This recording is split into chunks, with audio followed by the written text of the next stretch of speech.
மகாராஷ்டிரத்தில் மீதா பாட்டில் அப்படிங்கிற ஒரு அம்மையார். அந்த அம்மையார் மிகவும் வருத்தத்தில் மனம் வாடிக்கொண்டிருக்கிறார். என்ன காரணம் அப்படின்னா, அவருடைய கணவருக்கு 2 கிட்னிகளும் ஃபெயில் ஆகிவிட்டது. இப்போ அந்த 2 கிட்னிகளும் செயல்படவில்லை அப்படின்னு சொல்லும் பொழுது, அவருக்கு கிட்னி டிரான்ஸ்பிளான்ட் அந்த ஆப்ரேஷன் பண்ணணும் அப்படிங்கிற ஒரு இக்கட்டான நிலை. அதற்கு இவருடைய கிட்னியை அவர் கொடுக்கலாம் அப்படின்னு சொல்லி நினச்சி கொண்டு அந்த டாக்டர் என்ன சொல்கிறாருன்னா, இதுவும் மேட்ச் ஆகுமா இல்லைன்னு தெரியல அப்படின்னு சொல்லும் பொழுது, இவர் சுவாமி சமர்த்த மகாராஜ் அவருடைய மடத்துக்கு போய் அக்கல்கோட் சுவாமி மகாராஜை தரிசனம் பண்ணி அவர்கிட்ட வேண்டிக்கிறார். சுவாமி மகாராஜ் எப்படியாவது என்னோட கிட்னியும் என்னுடைய புருஷருக்கு அவர் நல்லபடியாக அது பொருந்திடணும், இந்த ஆப்ரேஷன் நல்லபடியாக நடக்கணும் அப்படின்னு அவள் வேண்டிக்கிறார். வேண்டிண்டு அந்த ஆஸ்பத்திரிக்கு செல்கிறார்.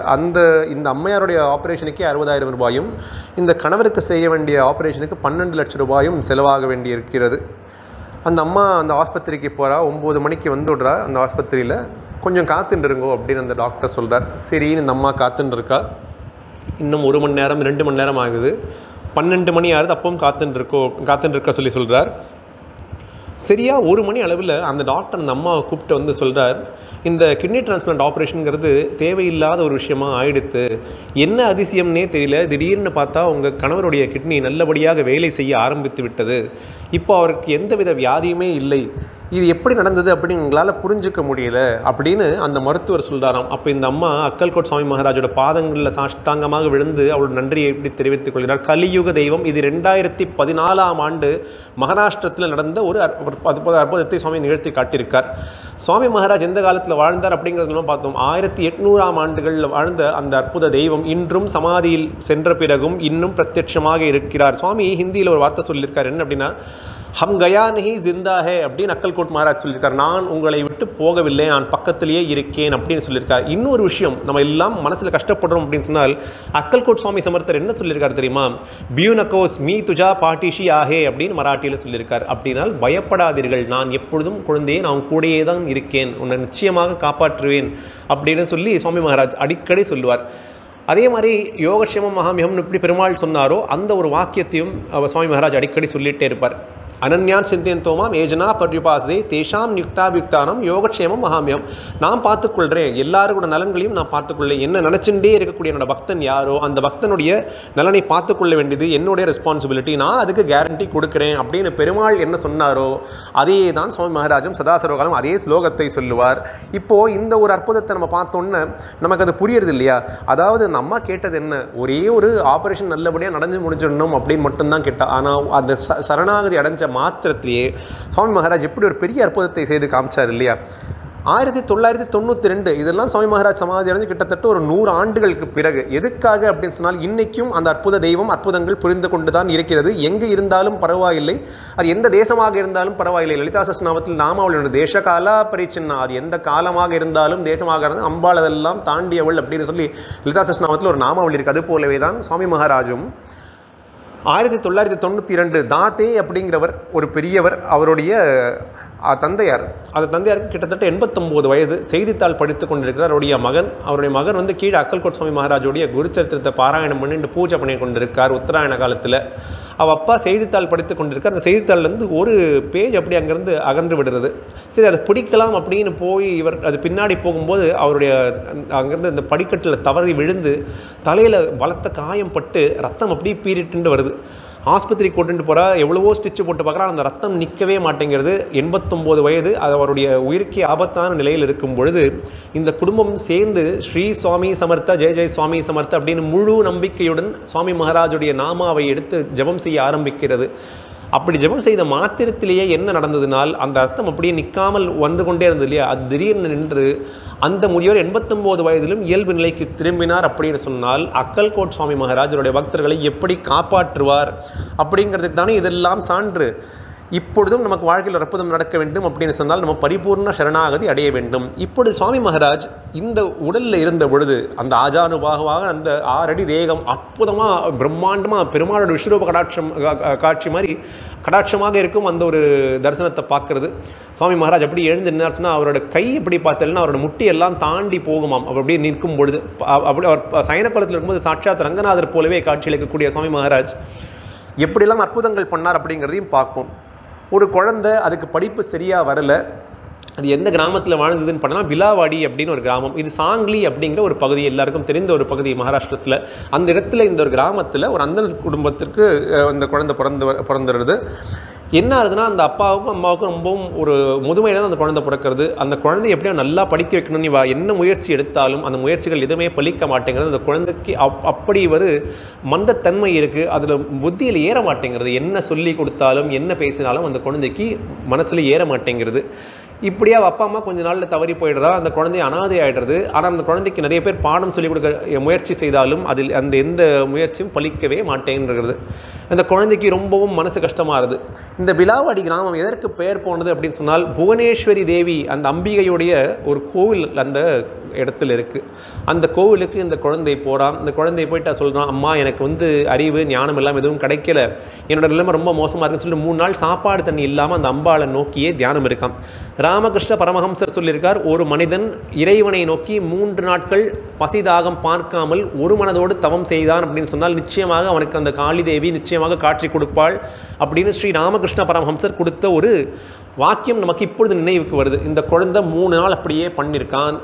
3 நாள் ஆனதுக்கப்புறமா என்ன ஆகுது, அம்பிகை வரவில்லை. ஸோ இந்த குழந்தை என்ன பண்ணுறான், இது நமக்கு இது பண்ணியும் அம்பாளுக்கு நம்மளோட பக்தி பிடிக்க போல் இருக்குது அப்படின்னு சொல்லி வேறு வழி இல்லாமல் நாக்கை வெட்டி அந்த அம்பிகைக்கு சமர்ப்பணமாக வச்சுடுறான். எப்படி இருந்தாலும் நான் எதுவும் பேசுறது இல்லை, பேசினாலும் நான் ஒரு மூடனாக தானே இருக்கேன், மூடனாக வாழறதுக்கு எதுக்கு தாயை நான் வாழணும்னு சொல்லி அந்த நாக்கை சமர்ப்பணம் பண்ணிட்டான் அம்பாள் கிட்டக்க.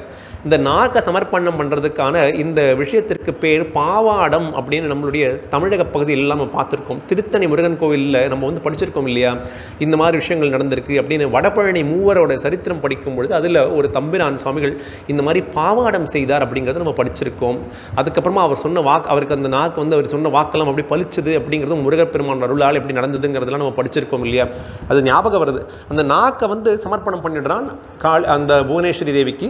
புவனேஸ்வரி அம்பிகை பிரசன்னமாயிட்டு என்ன சொல்றான்னா, வரக்கூடிய கஷ்டங்கள் எல்லாம் நம்மளுடைய முன் ஜென்ம தொடர்பினால் வரக்கூடியது தான், இதிலிருந்தெல்லாம் நம்மால் தப்ப முடியாது, ஆனால் ஒரு வழி ஒரு உபாயம் உள்ளது அப்படின்னு சாட்சாத் லோகநாயகி என்ன சொல்றான்னா, இந்த நதி ஓடின்னு இருக்கு இல்லையா, அந்த நதியோட அக்கறையில் போனேன்னா அங்கே இருக்கக்கூடிய அந்த அத்தி மரத்துக்கு கீழே தத்தாத்திரேய சுரூபமாக ஒரு குரு உட்கார்ந்து கொண்டு இருக்கார். அந்த குருக்கிட்ட போய் நீ சரணாகதி அடைஞ்சான்னு சொன்னால் உனக்கு கஷ்டமெல்லாம் தீந்திரும் அப்படின்னு சாங்கிலியை சேர்ந்த விலாவாடி புவனேஸ்வரி பணிக்கிறாள். இந்த குழந்தையும் அது போலவே அந்த அந்த அக்கறையில் இருக்கக்கூடிய அந்த மரத்துக்கு கீழே போய் பார்த்தால் ஆஜானுபாகமான தெய்வமாக சைத்தன்யமாக அப்படி ஜோதிர்மயமாக அக்கல்கோட் சுவாமி மகாராஜ் உட்கார்ந்து கொண்டு அமர்ந்து கொண்டு காட்சி அளிக்கிறார். அவரோட பாதத்தில் விழலாம். சுவாமி மகாராஜ் அவரை பார்க்குறார். பார்த்தோன்னு வாயத்திலிருந்து காமிக்கிறான், அதில் நாக்கு இல்லை. அவன் வெறுமே அழுதுகிட்டே இருக்கான் சுவாமி கிட்டக்க. சுவாமி மகாராஜ் அப்படியே அவரோட முதுக மெதுவாக ஒரே ஒரு மாதிரி வருடி கொடுத்த மாத்திரத்திலேயே எந்த நாக்கை வெட்டி அம்பிகையிடம் சமர்ப்பணம் செய்தானோ அந்த நாக்கு மறுபடியும் வாயிலை போய் ஒட்டி கொண்டு பழைய போலவே இவனுக்கு அந்த இயல்பு நிலை திரும்புறது. சுவாமி மகாராஜுக்கு நமஸ்காரம் பண்ணுறான். சுவாமி மகாராஜ் இன்னொரு முறை அவருடைய கையெடுத்து அந்த குழந்தையோட உச்சந்தலில் அப்படியே ஒரு வாட்டி ஸ்பரிச தீட்சை கொடுக்கிறார். அந்த குழந்தை வேதங்களை ஓதாமலே உணர்றான். அவன் அவ்வளோ பெரிய ஒரு ஞானியாகி வேத விற்பன்னராகி அவ்வளோ பெரிய ஒரு பண்டிதர் அப்படிங்கிற பெயரெல்லாம் அவனுக்கு கிடைத்தது அப்படின்னு சொன்னால் அந்த குரு கடாட்சம் தானே. விதியை மாற்ற வேண்டும் அப்படின்னால் இறைவன் கிட்டவே நம்ம போனோம் சொன்னால் அந்த இறைவனே நம்ம கண்டிப்பாக ஒரு சத்குருவின் பாதங்களில் சரணாகதி அடைய வேண்டும் அப்படிங்கிறது எவ்வளவோ முறை உணர்த்திருக்கார்கள். ஏற்கனவே நம்ம பார்த்துருக்கோம் இல்லையா, சப்தஸ்ருங்கின்னு இதே போல தான் ஒரு அம்பிகை இருப்பாள். அந்த அம்பிகைக்கு செய்ய வேண்டிய ஒரு வேண்டுதலை செய்யணும் அப்படின்னு ஷாமா பாபா கிட்ட சமர்ப்பணம் போது பாபா சொல்லுவார், இல்லை நீ சப்தஸ்ருங்கி கிட்ட தான் போய் அந்த வேண்டுதலை சமர்ப்பணம் பண்ணணும் அப்படின்னு சொல்லுவார். அப்புறம் அது போலவே ஷாமாவும் போயிட்டு சப்தஸ்ருங்கிக்கு அந்த வேண்டுதலை முடிச்சுட்டு வருவார். இந்த அம்பிகையும் சரி, சாய்நாதரும் சரி, அக்கல்கோட் மரம் சரி, அனைவரும் ஒன்றுதான் அப்படிங்கிறது உணர்த்தும் மாதிரி நிறைய ஒரு அற்புதங்கள் நம்மளாம் பார்த்துருக்கோம். சுவாமி மகாராஜா ஒரு படம் எடுக்கணும் அப்படின்னு ஃபாடுகே அப்படிங்கிற ஒருத்தருக்கு ஒரு ஆசை வருது. அதனால கேட்குறாரு சுவாமி மகாராஜ், சரி நீ வா, எத்தனை மணிக்கு வா, 5 மணிக்கு சாயங்காலம் வா, என்ன படம் எடுத்துக்கோ அப்படின்னு சொல்கிறார். ஆனால் சுவாமி மகாராஜ் 5 மணிக்கு வர சொன்னாலுமே அவர் அப்பொழுதுதான் பார்த்து அந்த சில்லம் அப்படிங்கிறதுல அந்த அந்த புகைப்பிடிப்பதில் அவருக்கு ரொம்பவும் ஆர்வம் காமிச்சு கொண்டே இருக்கார். என்றைக்கும் இல்லாத மாதிரி அதீதமாக அன்னைக்கு ஆர்வம் காட்டுறார். இப்படியே நடந்து 7 மணி ஆகிடுறது. நல்ல ஒரு சூரியாஸ்தமனத்துக்கு பிறகு அந்த படத்தை எடுத்து என்ன பிரயோஜனம். ஆனால் அப்போ சுவாமி சொல்கிறார், இப்பொழுது என்ன படம் பிடி அப்படின்னு சொல்லும் பொழுது அவர் சொல்கிறார், இப்போல்லாம் படம் எடுத்தால் வராது சுவாமி, இப்போது சூரியாஸ்தமனம் ஆயிடுத்து அப்படின்னு சொல்லும் பொழுது சுவாமி சொல்கிறார், இப்போ பரவாயில்ல எடு அப்படின்னு சொல்லும் பொழுது அப்பொழுது ஒரு ஒளி ரூபத்துடன் அவரோட உடல் அப்படியே அற்புதமாக காட்சி கொடுத்து அந்த படத்தில் அப்படியே அதை தெரிய வந்தது அப்படின்னு சொன்னால் சுவாமி மகாராஜ் செய்த ஒரு இன்னொரு அற்புதம் இந்த ஃபாடுகே அப்படிங்கிற அந்த ஃபோட்டோகிராஃபருக்கு.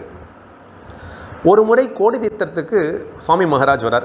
கோடி தீர்த்தம் எங்கே இருக்குன்னா ராமேஸ்வரத்தில் இருக்குது. அங்கே இருக்கக்கூடிய கிணறுல எல்லாம் நீராடி கொண்டு வரார். கோடி தீர்த்தத்தில் வந்து நீராடுறார். ஆனால் அங்கே இருக்கக்கூடிய சில பேர் என்ன சொல்கிறாரா, நீங்கள் காசு கொடுத்தால்தான் உங்களால் நீராட முடியும் அப்படின்னு சொல்லும் பொழுது சுவாமி மகாராஜுக்கு நான் ஒரு சன்னியாசி, என்னிடம் எந்த பணமும் இல்லை அப்படின்னு சொல்லிடுறார். அப்போது இல்லை நீங்கள் கொடுக்கலன்னா உங்களை நீராட நாங்கள் அனுமதிக்க மாட்டோம்னு சொன்னபோது சுவாமி மகாராஜன் சொல்கிறார், இந்த கோடி தீர்த்தத்தில் என்ன சைத்தன்யம் இருக்கோ அந்த சைத்தன்யம் இல்லாமல் போயிடும் அப்படின்னு சொல்லி அங்கேருந்து போயிடுறார். இதை பற்றி அவங்க பெருசாக கண்டுக்கிறதே இல்லை. திடீர்னு பார்த்தா அங்கே இருக்கக்கூடிய எல்லா கிணற்றுலையும் இந்த மாதிரி ஒரு விஷயம் நடக்கிறது. திடீர்னு பார்த்தா அங்கே புழுக்கள் எல்லாம் அங்கே இருக்கக்கூடிய தண்ணி அப்படி கெட்டு போகிற ஒரு நிலைக்கு வந்துடுறது.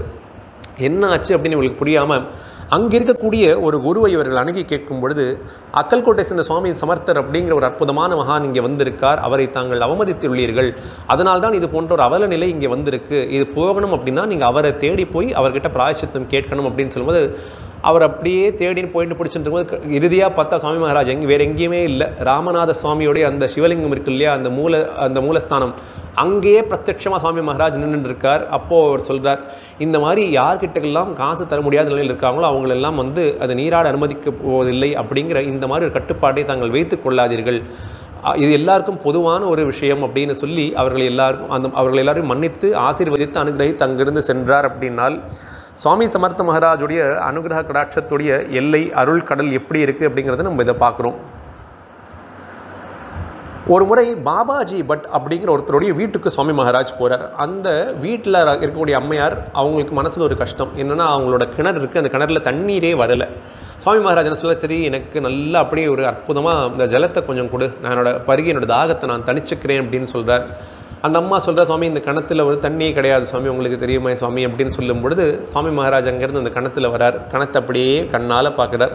பார்த்து இப்போ தண்ணி இறச்சி கொடு அப்படின்னு சொல்லும்பொழுது அங்கே பார்த்தா ஜிலு ஜிலுன்னு அமிர்தம் போல ஒரு அற்புதமான அங்கே ஒரு நீரோடைய மாதிரி ஒரு விஷயம் தோன்றி அந்த கிணறு முழுக்க அமிர்தம் போன்ற ஒரு ஜலம் அங்கேருந்து வருது. அது சுவாமி மகாராஜும் பருகி அனுகிரகம் பண்ணுறார். அந்த அம்மையாருக்கு அவ்வளவு சந்தோஷம் வந்துடுது. ஏன் அப்படின்னு பார்த்தோம்னா, எங்கே வந்து அப்படியே வறண்டு போயிருக்கோ, அதில் ஒன்றுமே இல்லைங்கிற நிலைமை இருக்கோ, அந்த இடத்துல வறட்சி இருக்கக்கூடிய நிலத்தில் அப்படியே ஐஸ்வர்யத்தையும் அக்ஷயத்தையும் கொடுக்கக்கூடிய ஒரு அனுகிரக கடாட்சம் நிறைந்த மகான் தான் அக்கல்கோட் சுவாமி மகாராஜ். ஏன் அப்படின்னால் பிரம்மா, விஷ்ணு, சிவன் இந்த மூர்த்திகள் சேர்ந்த ஒரு ரூபம் தான் தத்தாத்திரேய ரூபம். தத்தாத்திரேய ரூபம் பல அவதாரங்கள் எடுத்தபொழுது நரசிம்ம சரஸ்வதி அப்படிங்கிற தத்தாத்திரேய சுவாமி மகாராஜ் அவதாரம் எடுக்கிறார். அந்த தத்தாத்திரேய அவதாரம் எடுத்ததுக்கப்புறமா ஸ்ரீபாத ஸ்ரீவல்லபர் அப்படின்னு முதல்ல எடுக்கிறார். அப்புறம் நிருசிம்ம சரஸ்வதி எடுக்கிறார். அதுக்கப்புறமா நிருசிங்பான் சரஸ்வதி, அதாவது அக்கல்கோட் மகாராஜோட ரூபத்தில் தத்தாத்திரேயரே வந்த காரணத்தினால இத்தனை அற்புதங்கள் அவர் செய்து கொண்டே தான் இருப்பார். மாலோஜி ராஜே அப்படிங்கிற அக்கல்கோட்டை சேர்ந்த அந்த மகாராஜா அவருடைய அரண்மனையில் சுவாமி மகாராஜ் வந்து உட்கார்ந்து விளையாடி கொண்டிருக்கார். அவர் ஒரு அஞ்சரப்பட்டி வச்சிருக்கார். அஞ்சரப்பட்டி முழுக்க ஸ்வர்ணத்தால் ஆனது, தங்கத்தால் ஆனது.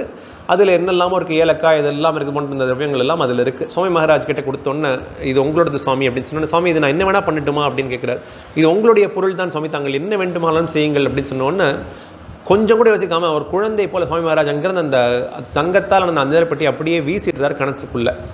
அதை அப்படியே விட்டுடுறார். அந்த ராஜாவுக்கும் இதுக்கு எந்த சலனமும் ஏற்படலை. சரி அப்படின்னு சொல்லி அடுத்த நாள் காலையில் சுவாமி மகாராஜ் வந்து ஒரு வாளி எடுத்துட்டு வந்து இறைச்சி அந்த அஞ்சரைப்பட்டியை கணத்துலேருந்து வெளியில் எடுக்க சொல்லார். வெளியில் எடுத்து பார்த்தா அதில் கொஞ்சம் கூட ஈரமே படலை. கணத்தில் ஒரு நாள் முழுக்க இருந்திருக்கு, அதில் எந்த ஒரு பாதிப்பும் அதுக்கு ஏற்படலை. அதை எடுத்து அப்படி கொடுக்குற சுவாமி இது போன்ற சில அற்புதங்கள் எல்லாம் செய்து பக்தர்களின் மனசை மகிழ்விப்பார். ஏன்னால் அவருக்கு வந்து இதெல்லாம் அவருக்கு அப்படி கைவர வந்த விஷயங்கள் தானே. இப்பேற்பட்ட அற்புதங்கள் நினைத்த சுவாமி மகாராஜை வந்து பரோடாவை சேர்ந்த ஸ்ரீமன் மல்லாராவ் கைக்வாட் அப்படிங்கிற ஒரு மன்னனுக்கு ஒரு கெட்ட எண்ணம் வருது. என்ன எண்ணம் வருது அப்படின்னால், எப்படியாவது சுவாமி மகாராஜை நம்மளோட பூனாவுக்கு கொண்டு வந்து வச்சுடணும், அப்போ பூனா சுபிட்சம் ஆகிடும் அப்படின்னு நினச்சது தப்பு இல்லை. ஆனால் அதற்கான வழி, அவர் எப்படி அதற்கான செயல்பாடு இருந்தது, அது செயல்பாடு தவறாக இருந்தது. தாத்தியா சாஹிப் அப்படின்னு சொல்லி அவர் கீழே வேலை பார்த்த ஒருத்தரை கூப்பிட்டு, நீங்கள் அந்த அக்கல்கோட்டுக்கு போங்க, அக்கல்கோட்டில் போயிட்டு எப்படியாவது யாருக்காவது எவ்வளோ காசு வேணாலும் கூட, என்ன செலவானாலும் பரவாயில்ல, அந்த சுவாமி மகாராஜா இந்த நம்மளுடைய நாட்டுக்கு வந்தாகணும், இந்த சுபிட்சமெல்லாம் நம்மளுடைய ஊருக்கு வரணும், அதுக்கு என்ன செய்யணுமோ செய் அப்படின்னு பண்ணிச்சு அனுப்பிச்சுடுறார். தாத்தியா சாஹிப் வரார். தாத்தியா சாஹிப் வந்து என்ன பார்க்குறாருன்னா, சோழப்பா அப்படிங்கிற சுவாமி மகாராஜோட ஒரு பக்தர் இருக்கார். அவர் தான் சுவாமி மகாராஜுக்கு மிகவும் அருகாமையில் இருக்கக்கூடிய ஒரு பக்தர். சுந்தராபாய் இன்னொரு பக்தர். சரி, சோழப்பா கிட்டே போய் நீ எப்படியாவது சுவாமி மகாராஜ் என் கூட அனுப்பி விட்டேன்னு சொன்னால் பொன் பொருள் எல்லாம் நிறைய உனக்கு கொடுத்து இந்த ராஜா உனக்கு கௌரவிப்பார் சொல்லி, அது மட்டும் இல்லாமல் அந்த காலத்திலேயே அட்வான்ஸாக கூட சில பணத்தை அவர் கையில் கொடுத்து வச்சு விடுறார். உடனே சோழப்பாவுக்கு ரொம்ப சந்தோஷம். இந்த சோழப்பா யார் அப்படின்னு பார்த்தோம்னா, அக்கல்கோட் மகாராஜ் திடீர்னு எங்கெல்லாமோ தேசாந்தரம் போயிட்டு வந்து ஒரு இடத்துல வந்து உட்கார்றாரு இல்லையா. உட்காரும் பொழுது இந்த சோழப்பாவோட வீட்டில் தான் சுவாமி மகாராஜ் முதல்ல உணவு அருந்துறார். அந்த உணவு அருந்தும் பொழுது சுவாமி மகாராஜ் வந்து என்ன பண்ணுறார் அப்படின்னா, சோழப்பா வீட்டில் தானே அவருக்கு சாப்பாடு முதல்ல கிடச்சது. அப்போது தான் சொல்கிறார், எல்லா மதங்களை சேர்ந்தவர்களும் எல்லாரும் ஒன்று தான் அப்படின்னு சொல்லி எல்லாரும் சேர்ந்து உண்ணுங்கோ அப்படின்னு சொல்லி, வேற்று மதத்தை சேர்ந்தவர்களும் சரி இவர்களும் சோழப்பா வீட்டில் இருக்கிறவங்க எல்லாரும் சேர்ந்து உணவு அருந்துமாறு மகாராஜ் அப்பொழுது பணித்தார். அந்த சோழப்பா மீது மகாராஜுக்கு மிகவும் அன்பு ஜாஸ்தியாக இருந்தது. அந்த சோழப்பா இந்த காசு வாங்கியாச்சு, சுவாமி மகாராஜ் கிட்ட போயிட்டு இப்போ அது எல்லாத்தையும் மறந்துட்டு எப்படியாவது சுவாமி எங்கிருந்து அனுப்பிடணும்னு சொல்லி எவ்வளவோ பிரயத்னப்பட்டு சுவாமி மகாராஜை ஒரு பல்லக்கில் ஏற்றி விடுகிறார். பல்லக்கில் நான் ஏறிடணும், அவ்வளோதானே, நீ இவ்வளோ பக்தி வச்சிருக்கே, நான் போயிடுறேன் அப்படின்னு சொல்லி சுவாமி மகாராஜ் அந்த பல்லக்கில் ஏறிடுறார். எல்லாமே இந்த தாத்தியா சாஹிபும் ஒரு குதிரை பின்னாடி உட்காந்து இந்த எல்லாரும் புடை சூழ சுவாமி மகாராஜ் அப்படியே கூட்டின்னு வந்து ஒரு இடத்துல இறக்கி விட்டு அங்கிருந்து ரயில் மார்க்கமாக பூனாவுக்கு சென்று விடலாம் அப்படிங்கிறது இவர்களுடைய திட்டம். சரி, அப்படி வந்து கொண்டே இருக்கும் பொழுது ஒரு இடத்துல திடீர்னு பார்த்தா அந்த பல்லக்கில் கணம் ரொம்பவும் கம்மியாயிடுறது, யாருமே இல்லாத மாதிரி நிலைமை வந்துடுறது. அப்புறம் அங்கே பார்த்தா ஒரு தபால் போடுறவர் வந்து அந்த இடத்துல சைக்கிள் ஓட்டின்னு வந்து கொண்டு இருக்கார். அப்போது இங்கே சுவாமி இந்த கணமே இல்லையா, அப்போ இந்த பல்லக்கில் யாருமே இல்லையா அப்படின்னு திறந்து பார்க்கும் பொழுது பார்த்தா அந்த பல்லக்கில் யாருமே இல்லை. அப்போது சரி, சுவாமி மகாராஜ் எங்கே தான் போனான்னு இவங்க யோசிச்சுட்டு இருக்கும்பொழுது அந்த தபால்காரர் அப்பொழுது தான் சொல்கிறார், இங்கேருந்து 7 கிலோமீட்டர் தள்ளி ஒரு கிராமத்தில் ஒரு மரத்துக்கடியில் சுவாமி மகாராஜ் நான் இப்போ தான் தரிசனம் பண்ணிட்டு வரேன் அப்படின்னு சொல்கிறார். அப்பொழுது தான் இவர்களுக்கு எல்லாம் புரியுது, பரபிரம்மத்தை ஒரு பையிலோ காற்றை வந்து ஒரு பையில் அடைக்க முடியாதுங்கிற மாதிரி, எப்படி ஆகாசத்தை அடக்க முடியாதோ அந்த மாதிரி இந்த பரம்பொருளை நம்மால் ஒரு குறிப்பிட்ட ஒரு விஷயத்துக்குள்ளே நம்மளால் போட்டு அடக்கி வச்சிட முடியாது, இது நமக்கெல்லாம் அப்பாற்பட்ட ஒரு சக்தி அப்படின்னு அந்த தாத்தியா சாபிக்கு புரிந்து அவர் சுவாமி மகாராஜ் கிட்ட போய் மன்னிப்பு கேட்கிறார். சுவாமி மகாராஜ் இன்றைக்கும் இன்றளவில் எவ்வளவோ அற்புதங்கள் செய்து கொண்டு தான் வரார். அந்த அற்புதங்கள் எல்லாம் நம்ம பார்த்து கொண்டு தான் வரோம். அந்த மாதிரி நம்ம என்ன பண்ணணும் அப்படின்னு சொன்னால், இவருடைய நாமஸ்மரணை செய்து கொண்டே வந்தோம் அப்படின்னு சொன்னால், ஸ்ரீ சுவாமி சமர்த்த ஜெய சுவாமி சமர்த்த அப்படிங்கிற அந்த நாமாவை நம்ம ஜபித்து கொண்டே வந்தோம் அப்படின்னு சொன்னால் சத்தியமாக நம்மளுடைய வாழ்க்கையில் நிச்சயமாக அற்புதத்தை நிகழ்த்தி காட்டுவார். அசக்கிய சக்கியா கருதியில சுவாமி அப்படின்னு சுவாமி மகாராஜுக்கு மராட்டியத்தில் இன்னொரு பெயரும் உள்ளது. அதாவது எது நடக்கவே முடியாதுன்னு நினைக்கிறோமோ அந்த விஷயத்தை நடத்தி காட்டுவார். ஏன் இப்படி சொல்கிறாள் அப்படின்னு பார்த்தா, சுவாமி மகாராஜுடைய அற்புதத்தால் ஒரு பெண்ணை ஆணாகவும் ஆணை பெண்ணாகவும் அப்படியும் மாற்றி வச்சிருக்கார். சுவாமி மகாராஜ் உயிரிழந்த ஒரு மனிதரை திரும்ப மறுபடியும் உயிர்ப்பித்து கொண்டு வந்து வச்சிருக்கார். முடியவே முடியாத ஒரு தொழில், அப்படி ஒரு நஷ்டம் அடைந்த ஒரு தொழிலை அப்படியே ஒரு க்ஷண மாத்திரத்திலே அவருடைய பார்வையாலேயே நல்ல லாபகரமான தொழிலாகவும் மாற்றிருக்கார். இது எவ்வளவோ அற்புதங்கள் சுவாமி மகாராஜ் செய்து கொண்டிருந்த காரணத்தினால அவருக்கு அசக்கிய சக்தியா கருத்தியில சுவாமி. அதனால உங்களோட வாழ்க்கையில் ஏதாவது ஒரு குறைபாடோ இருக்குது அப்படின்னு சொன்னால், அக்கல்கோட் க்ஷேத்திரத்தில் இருக்கக்கூடிய அந்த சுவாமி மகாராஜ் இருந்த மாத்திரத்திலே தாங்கள் வேண்டிக் கொண்டு, எப்பொழுதாவது உங்களுக்கு அந்த விஷயமெல்லாம் நல்லபடியாக நடந்து முடிஞ்சது பிறகு அக்கல்கோட் க்ஷேத்திரத்துக்கு சென்று சுவாமி மகாராஜை தரிசனம் செய்தீர்கள் என்று சொன்னால் உங்கள் வாழ்க்கையில் எல்லா நாட்களும் வசந்த நாட்களாகவே இருக்கும் அப்படின்னு சொல்லி இப்பொழுது பேசப்பட்ட வார்த்தைகள் அனைத்தையும் என்னுடைய குரு மகாராஜான அக்கல்கோட் ஸ்ரீ சுவாமி சமர்த்தரின் பாதங்கள் சமர்ப்பணமாக வைத்து இந்த உரையை நிறைவு செய்கிறேன். ஓம் நமோ வெங்கடேசாய.